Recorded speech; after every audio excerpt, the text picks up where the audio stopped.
കണ്ട ക്രൂരനായ കൊള്ളക്കാരനാണ് Muhammad bin Abdul Wahab.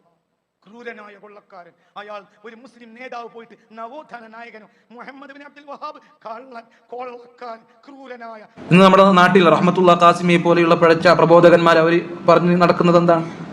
അവരങ്ങനെ പാടി പറഞ്ഞ് പ്രസംഗിച്ച് നടക്കുന്നത് മുഹമ്മദ് ബിൻ അബ്ദുൽ വഹാബ് ഇസ്ലാമിന്റെ ഒരുപാട് ചിഹ്നങ്ങളെ തകർത്തു, ഒരുപാട് മുസ്ലിമീങ്ങളെ കൊലപ്പെടുത്തുകയുണ്ടായി, കടന്നാക്രമിച്ചു എന്നൊക്കെ ആളുകൾക്ക് പറഞ്ഞു കൊടുക്കുകയാണ്.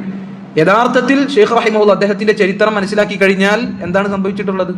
അദ്ദേഹത്തിന്റെ പ്രബോധനം സ്വീകരിച്ച് അമീർ അദ്ദേഹത്തിനെ സഹായിക്കാമെന്ന് വാഗ്ദാനം ചെയ്യുകയും അതിന്റെ അടിസ്ഥാനത്തിൽ ഷെയ്ഖ് റഹിമഹുല്ലാഹ് അവിടെ പോവുകയും ഒരു ഭരണകൂടത്തിന്റെ കീഴിൽ പ്രബോധനം ആരംഭിക്കുകയും അങ്ങനെ ജനങ്ങൾ തൗഹീദ് സ്വീകരിച്ചതിന്റെ ഫലമായി ഷെയ്ഖ് റഹിമഹുല്ലാഹ് അവിടുത്തെ ഷിർക്കിന്റെ കേന്ദ്രങ്ങൾ, അടയാളങ്ങൾ, ചിഹ്നങ്ങൾ അദ്ദേഹത്തിന്റെ കൈകൊണ്ട് നശിപ്പിക്കുകയാണ് ചെയ്തത്. അതുപോലെ തന്നെ ഷിർക്ക്, ബിദ്അത്തുകൾ, അതുപോലെ തന്നെയുള്ള മറ്റ് അരാജകത്വങ്ങളൊക്കെ ഷെയ്ഖ് റഹിമഹുല്ലാഹ് ശക്തമായി നീക്കം ചെയ്യുവാൻ വേണ്ടി ആഹ്വാനം ചെയ്തു.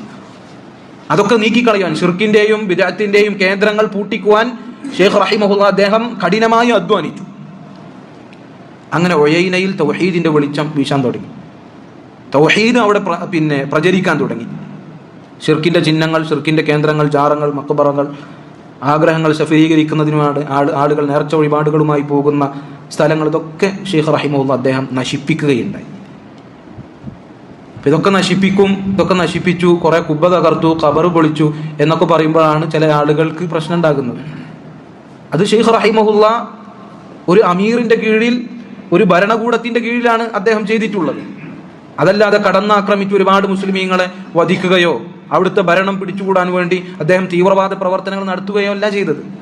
ഇത് നബി സല്ലല്ലാഹു അലൈഹി വസല്ലം പറഞ്ഞ കാര്യമല്ലേ? നബി സല്ലല്ലാഹു അലൈഹി വസല്ലം മക്കം ഫത്ഹ് ലഭിച്ചപ്പോൾ എന്താണ് പറഞ്ഞത്? ലാ തദഅ തിംസാലൻ ഇല്ലാ തമസ്തഹു വലാ ഖബറൻ മുശ്രിഫൻ ഇല്ലാ സവൈതഹു. സഹാബിമാരോട് പറഞ്ഞ കാര്യമാണ്. ഒരു പ്രതിമയെയും അടിച്ച് നിരപ്പാക്കാതെ, തകർത്ത് കളയാതെ നിങ്ങൾ ഒഴിവാക്കരുത്.